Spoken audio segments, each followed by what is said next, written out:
Coming out of the 49ers week 11 victory over the Arizona Cardinals, we finally have something to talk about as it pertains to Nick Martin, who the 49ers selected in third round, 75th overall pick. And frankly, when they made that selection of Martin out of Oklahoma State, my first thought was, well, that's going to be the guy who replaces Dre Greenlaw.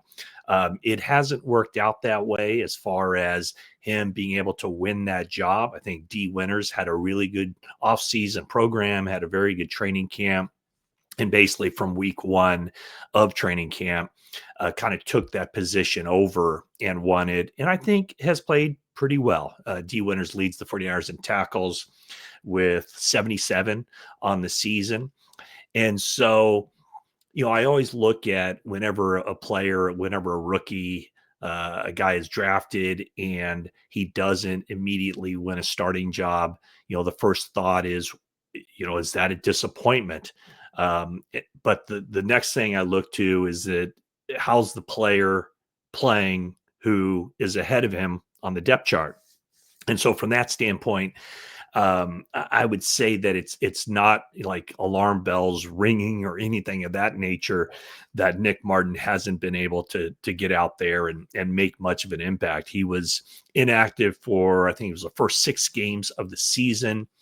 And then once Fred Warner went down in that game against Tampa Bay the next week, that was kind of that kind of swung the door open for Nick Martin to at least suit up for games as one of their active 48 players and play special teams. And up to this point, he has been a special teams player through the 5 games that he's played, 59 snaps on special teams. And then he got his first 14 plays of defense in the game Sunday, as the 49ers used a lot of different guys on defense. So, once Warner went out, the 49ers' 2 every down linebackers have been Tatum Bethune at middle linebacker and D Winters at the weak side spot. And then Luke Gifford comes in as the strong side linebacker. And that is anytime the 49ers are in their base defense, that's the lineup. Whenever the 49ers go to their nickel defense, 5 defensive backs, the first linebacker that goes off the field is Gifford. So typically speaking, teams play nickel about 2/3 of the time. So Gifford is in essence a 1/3 of the time player at the strong side spot. So in this particular game, Bethune left with an injury, high ankle sprain, it turns out, and he's going to miss some time. And so Curtis Martin kind of slotted in at middle linebacker. And then a little bit later, D Winters went out of the game, and that's gave Nick Martin the opening to step in and play. So, yeah, my thought on Nick Martin is this, that, the 49ers obviously liked him enough to select him at 75 overall in this draft. I'm looking at the players taken immediately after him. Frankly, nothing really stands out like, oh boy, they should have taken this guy because this guy's making a huge impact as a rookie. I would say that the one guy that they could have taken there that would have seen immediate action is Jacob Parrish, the cornerback and also nickelback for the Tampa Bay Buccaneers from Kansas State. He was definitely a guy who was kind of on my radar leading into the draft because that's what the 49ers needed, was a nickelback. So they didn't take Parrish. They took Nick Martin at 75, and then later was at pick 100. The 49ers ended up with Upton Stout. I think Upton Stout's going to be and is a really good player. I just think back to the week 3 game against the Cardinals when he made that stop, broke up the pass that really won that game for the 49ers or enabled them to win the game on Eddie Piñeiro's walk-off. And then in this game Sunday, probably his best game, one of his better games, definitely. And, this is for a defensive back on a team that gave up 47 completions and 450 some odd yards passing to Jacoby Brissett. But in this game, Upton Stout had really good coverage on a play near the end of the first half on, I believe it was Greg Dortch, which I think changed the trajectory of Brissett's pass a deep over the middle pass, and it got sailed on him a little bit, and Malik Mustafa made that interception. And then, of course, the play at the goal line where he punched the ball out from Elijah Higgins, and the 49ers recovered it, preventing a touchdown. He gave up some plays in coverage, of course, including a 34-yarder in the first quarter to Michael Wilson. And I thought his coverage was good on that play. They flagged him for a pass interference penalty, as well as he gave up the completion. But I thought that his coverage was good. The penalty was very, very borderline. But it's just a matter now of just, the experience of turning and looking for the ball, timing the jump, all those kinds of things that you gain with experience. But Upton Stout, I think, has been a guy who has shown the 49ers that, yes, there's been some ups and downs, but he's going to be a guy who's a long-term answer for the 49ers at that nickelback position. But going back to Nick Martin, what makes it difficult for him is that the 49ers do have a very good group of linebackers. And, when I talked to John Lynch several weeks, maybe it was the week before Warner had that injury, he singled out the linebacker room as the team's best unit from top to bottom. And he also told me about, when at that point, a lot of rookies were playing. And he said that he was excited about some of the rookies who hadn't yet played at that point. And he talked about Jordan Watkins and Jordan James, but also Nick Martin. So here's where this thing gets interesting, because as we've seen this year, you can never have enough depth. When you think you're strong at a position, stuff happens and you end up having to burn that depth quite immediately. But just look at the future of the linebacker position. I'm taking Curtis Robinson out of the mix here, but just the young guys. Well, first off, let's start off with the older guy. Fred Warner is signed through the 2029 season. So as long as Fred Warner is around, Fred Warner has a spot, obviously, as a potential future Hall of Famer. So Fred Warner signed through 2029. And then you have D. Winters, who signed through 2026. This is his third year in the NFL.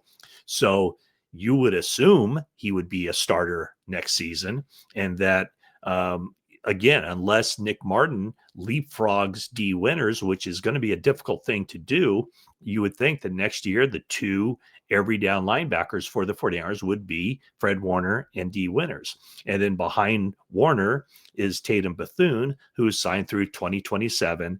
And then Nick Martin signed through 2028, first year of a 4-year contract. All draft picks have to sign 4-year contracts. So that's where Nick Martin is. It's going to take some doing for him to arrive in a starting role for the 49ers as long as everybody is healthy. But this game against Arizona did provide an indication of what he can do for the team. And I thought 14 snaps, I looked at him.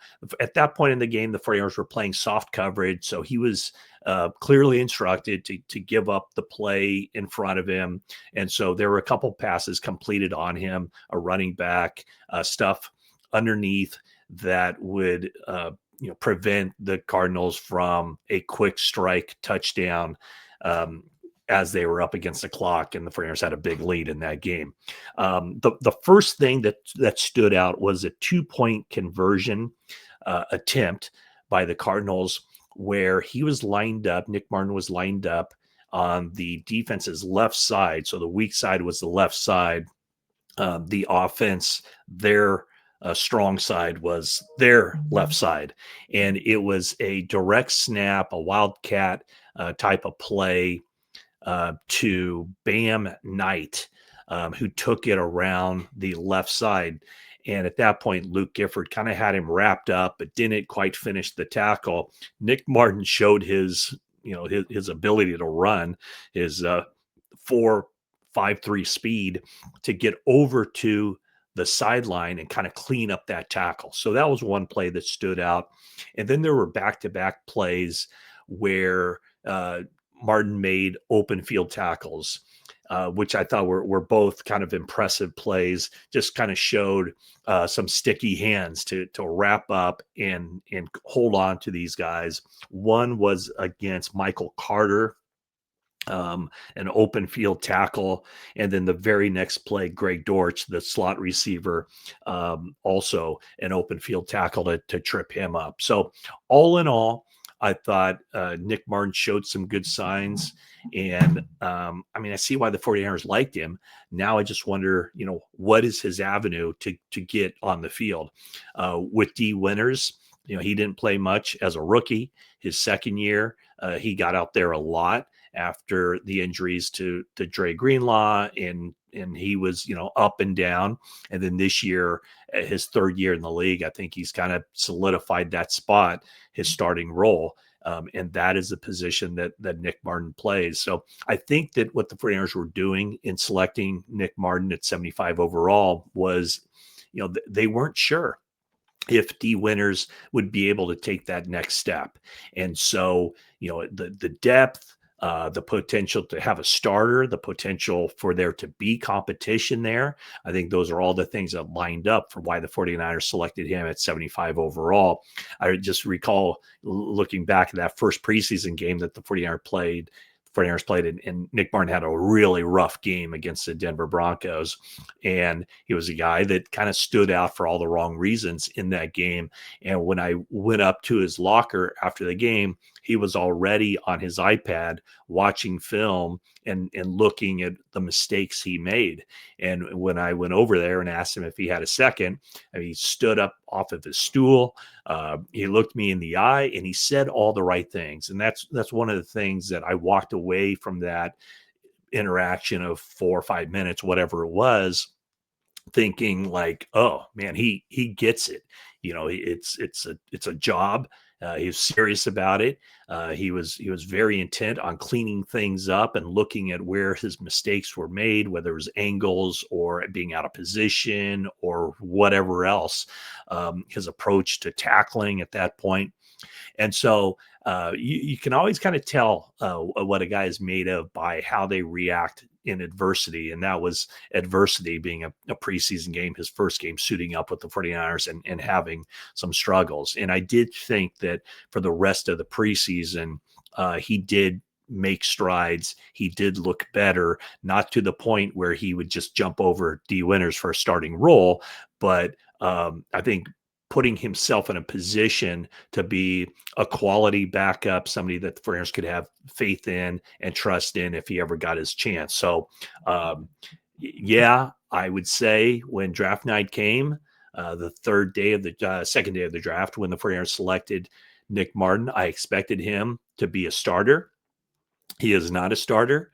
That by no means is to say that he's a bust and a horrible pick and everything else. Maybe the 49ers could have selected a player at another position who could have made more of an impact year one.